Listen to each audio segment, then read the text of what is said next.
This is the bar. This is a house. And we swing round, garden sheds. In the distance, you can see the barn. Through the orchard, towards the barn. And first thing we see is the engine stand. A little rusty because it stays outside. The important thing about it is it has a steering column and a facilities to start. So it looks rusty, but it does the job. Okay, into the barn.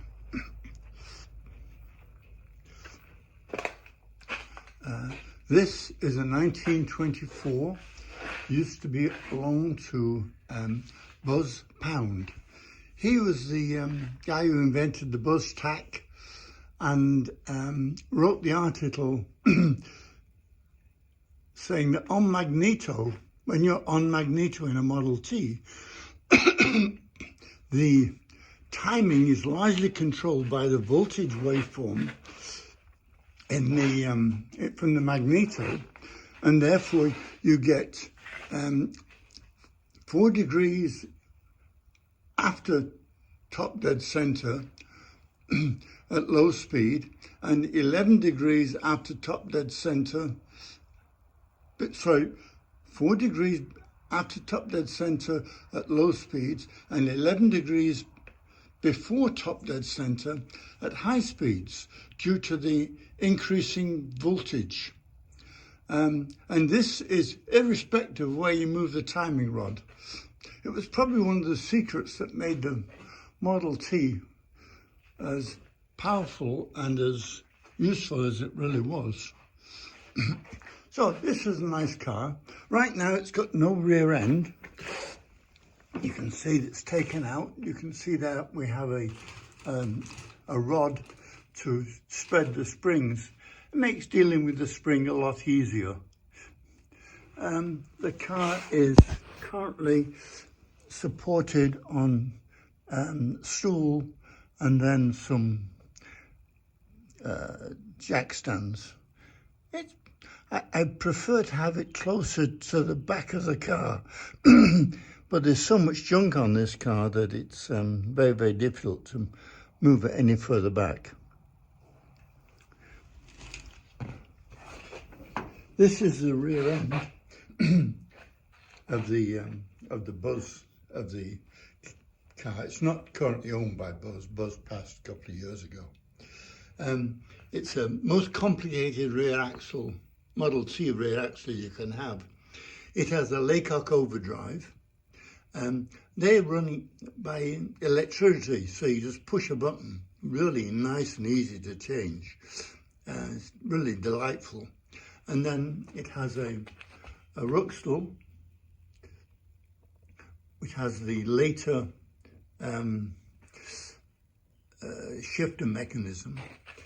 We've just added some Rocky Mountain brakes, and these are the John Stoltz safety hubs, and we're working on the springs. I'll show you on the brake band. I'll show you more of that in a few minutes. So this was Buzz's car. Say it's now owned by another gentleman who goes on tours and actually is the tour chairman for our club right now. It's a great running car. These are some shells with just junk on it.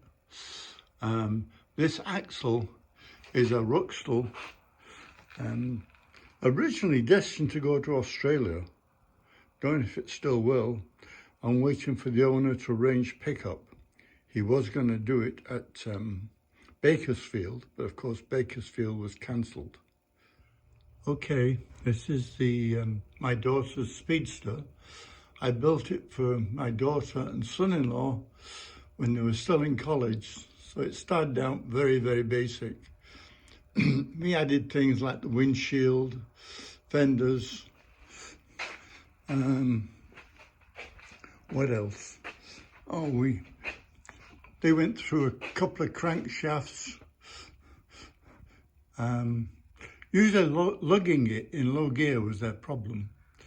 Anyway, it now has a scat and Pruss head, Texas Tea distributor. So it runs along pretty good. Run about 40, 45, 50 if you push it. Does have a tachometer. And that was invented and designed and built by the gentleman who used, by Buzz Pound, the gentleman who used to own the 25. Last time out it disgraced itself, and the needle, it has an OF carburettor, and the needle fell off the end of the rod that holds it. So it failed. Okay, that's the coupe. This is my coupe. I bought this in 1976 and took 2 years to restore it, and driven it pretty much every year since. Found a problem with the mount, the body mount. Whoever restored it originally, got it running originally, used the wrong supports, and the body is ½ inch forward. So I'm working on shortening the hood, make it fit. And one side is essentially done. I'm working on the other side. This is the 09 before I pulled it apart to take the engine out and do all that work on the engine and the back axle. Looks pretty nice. This is the 09, which had the severe engine problem and was just too stiff to turn. This was the engine for the 09. You can see the dog leg intake manifold, the 5-ball carburettor, the fan with a spring,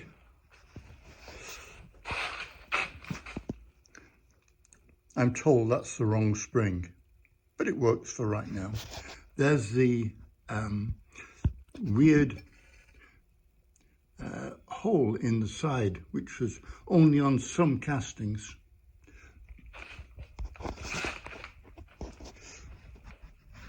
Here, of course, is the hogshead, and these are very, very difficult to install the bands. Man, it's tough.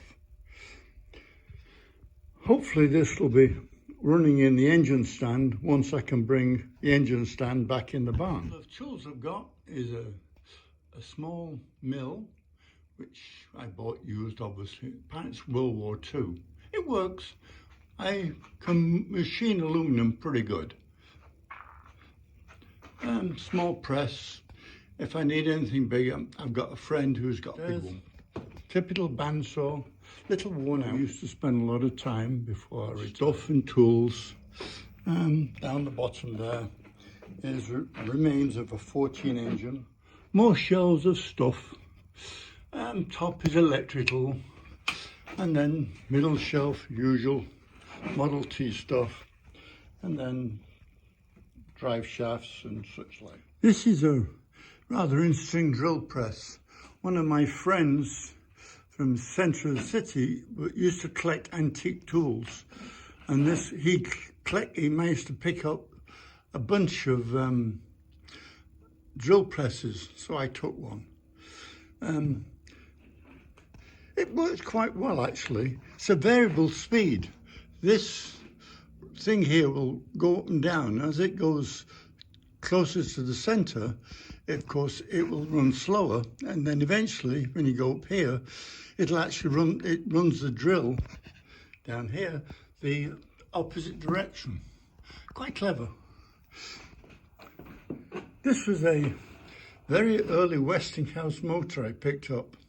It's prior to World War I, It's that size and it's a 1/4 horsepower. Oh dear. So that's the old drill press. Doesn't get used too seriously. I mentioned earlier that I was working on the brake linings, and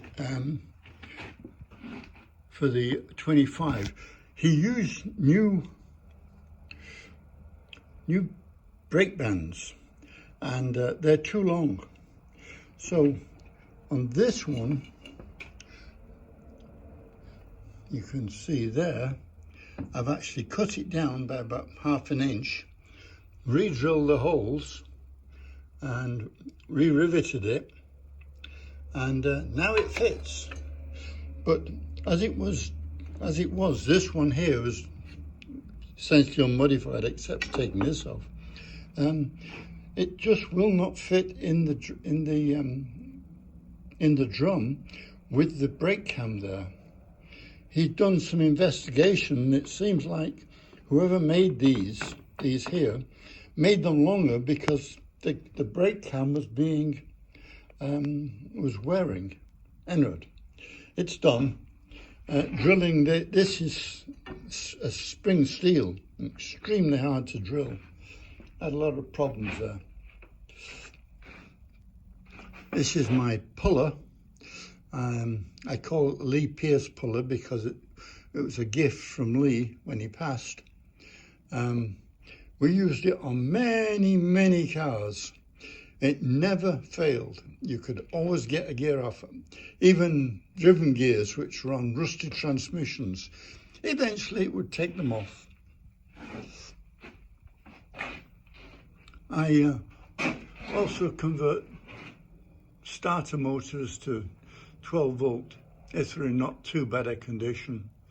And I don't do the Babbitt work on the end of the thing. If that needs doing, then it's not worth repairing in my mind.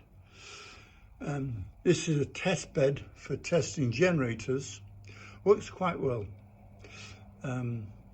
Only had one generator I couldn't fix. It's probably got a short somewhere in the commutator which I couldn't find.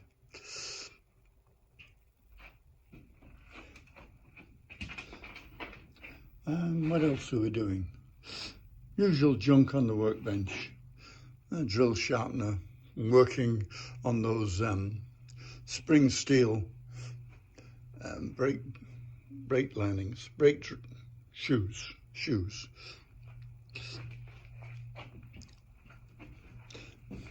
This is the lathe.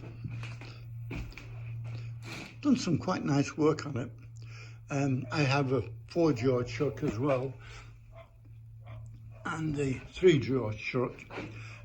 You can get a Model T axle in the lathe and then modify the end so that it sticks out an extra 1/16 of an inch, and you put an extra couple of fibre washers in the middle. Saves you having to buy new axles, and I can do it in about half an hour. So that's over there is drawers which contain new and used Model T parts. This is where the rat infestation occurred. They were living in these drawers. So I don't know. I think I've got rid of them. I do notice the light is flashing, which probably means there's another rat in there. So maybe I didn't get them all.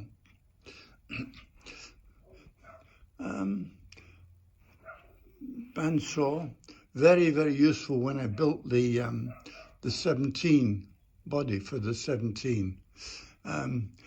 Don't attempt to build a body without one.